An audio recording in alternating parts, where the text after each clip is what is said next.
Dans la commande, il y avait 14 points qui étaient relevés par les habitants, donc plus ou moins ce que vous faites, mais de façon beaucoup plus institutionnelle, c'est-à-dire que ce sont des gens qui ont relevé des points, qui leur posaient problème, qui les ont remontés à la mairie. Donc c'est ça en fait qui a généré plus ou moins la commande.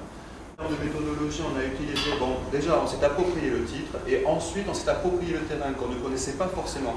C'est-à-dire que le 14e, là c'est vraiment basé sur le 14e arrondissement, ça c'est important. En fait, on ne connaissait pas forcément le territoire. Donc ce qu'on a fait, on s'est laissé complètement aller et porté par le territoire. On a couvert la quasi-intégralité du territoire, on a pris des trajectoires, on a pris des trajets, on s'est laissé porter par les voies, par les rues, par les bâtis, enfin vraiment, on s'est imprégné du territoire. Encore une fois, c'était quelque chose de purement subjectif, c'est-à-dire qu'on a fait appel, chacun d'entre nous a fait appel à sa perception du sujet. Donc on est resté très ouvert. Voilà, donc après on a répertorié la totalité de nos points, de nos délaissés, avec la signification propre à chacun, sur une carte pour avoir des grandes tendances par rapport à l'arrondissement. On s'est rendu compte que 2 sous-arrondissements étaient beaucoup plus touchés par ces points-là que les autres. Et en fait on a essayé donc d'analyser les raisons pour lesquelles, de façon très macroéconomique ou macro-structurelle, en fait, pourquoi il pouvait y avoir plus de potentialité d'un côté que de l'autre. C'est un arrondissement qui est devenu très ponctuellement, enfin très lentement arrondissement parisien. Il y a eu énormément de construction après. Il y a eu beaucoup d'opérations dans les années 60. Et en fait, on a retrouvé pas mal de points qui se ressemblaient ou qui étaient relativement similaires en termes de problématiques. Notamment, on avait l'exemple des supermarchés, etc., qui étaient très souvent insérés dans des retraits d'alignement. L'essentiel, c'était aussi d'avoir la perception de personnes, d'habitants en fait, de quartier.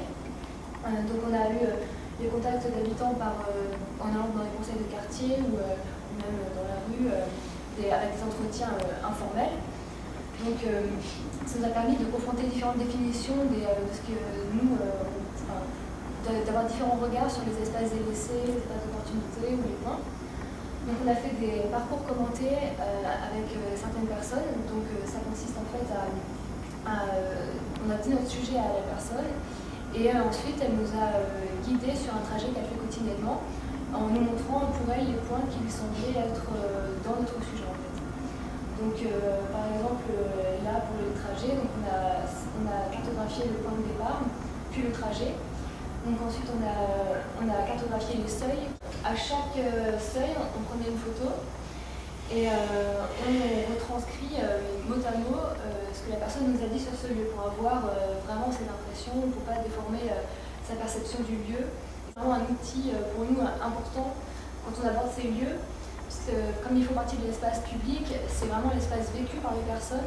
Et nous qui avons un regard extérieur et qui ne sommes pas du 14e arrondissement, ça nous permet de vraiment voir un regard quotidien en quelque sorte des lieux. À la fin de nos discussions, on a réussi à dégager de très grandes typologies. En l'occurrence, là, donc, ce sont les entrées de parking souterrains. Alors en fait, il y a la problématique, donc, c'est notre analyse en amont qui a fait que cette histoire de bâti des années 60, où effectivement il y a beaucoup de parkings qui ont été générés en sous-sol. Et en fait, les rampes d'accès sont déjà des choses qui ne sont pas très belles en soi, mais en plus, il y a énormément d'espaces délaissés à côté. Donc de façon annexe, il y a systématiquement ou quasi systématiquement des petits espaces délaissés. Et ce qui est fondamental, c'est le contexte, c'est-à-dire qu'un point sera noir dans un endroit et ne sera pas dans un autre endroit. Là, c'est hyper important. Ici, en fait, il y a tout un espace qui est délaissé, ce n'est pas une voie de livraison, c'est rien. C'est rien. Il y a des plots, des chaînes, on n'est pas censé y aller, mais c'est quand même ouvert, enfin, c'est très bizarre.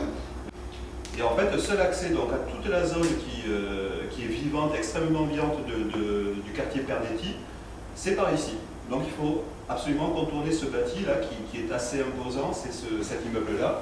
Donc c'est ce délaissé qui est ici en fait. Voilà.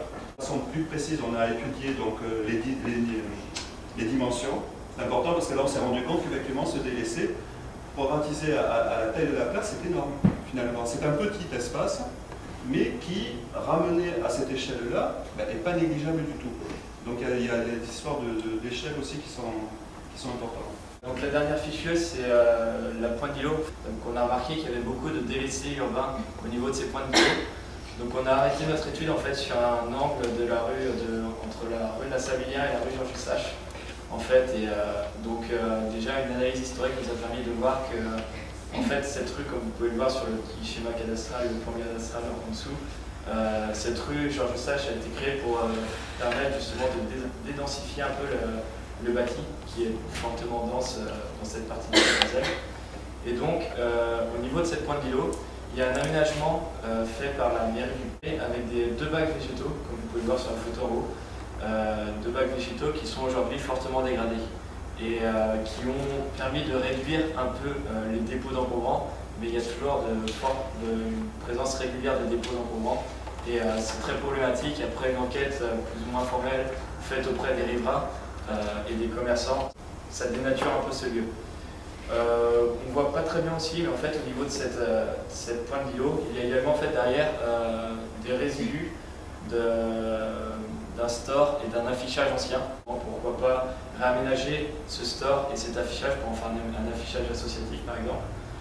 Et donc on a essayé de proposer différentes solutions, donc l'affichage associatif comme je le disais, et également essayer de mettre en réseau, cette pointe d'îlot avec l'autre point d'îlot qui se situe en fait à l'angle de la rue Georges Eustache et la rue Sévéro, où là c'est une pointe d'îlot un peu plus grande et où ça a créé en fait, cette pointe d'îlot a créé un vide aussi. Pourquoi pas essayer de faire une mise en réseau entre ces deux lieux, avec pourquoi pas une appropriation artistique, que ce soit au niveau du pignon de façade qui se situe sur ces deux points d'îlot, ou alors pourquoi pas aussi au niveau végétal, essayer de faire une continuité végétale entre ces deux points d'îlot qui sont quand même très proches. Urbanité Libre travaille depuis 5 ans, enfin la personne que j'ai rencontrée qui est donc le responsable de CATA, donc compagnie de théâtre, s'intéresse à ça depuis 5-6 ans et en fait ils ont commencé par exposer, donc pareil en centralisant via un outil informatique qui ressemble absolument à Flickr. Donc ils ont rassemblé un capital de photos, donc chacun est allé sur le territoire, etc. Toujours pareil, c'est très circonscrit, en fait c'est vraiment 11 et 20e, parce qu'ils ont une connexion avec la mairie avec chacune de ces mairies.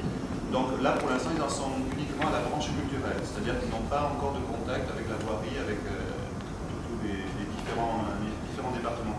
Donc là c'est uniquement culturel, et la branche culturelle, et ils utilisent donc ces espaces qui les séduisent ou pas, mais quoi qu'il en soit, ils essaient d'en faire quelque chose.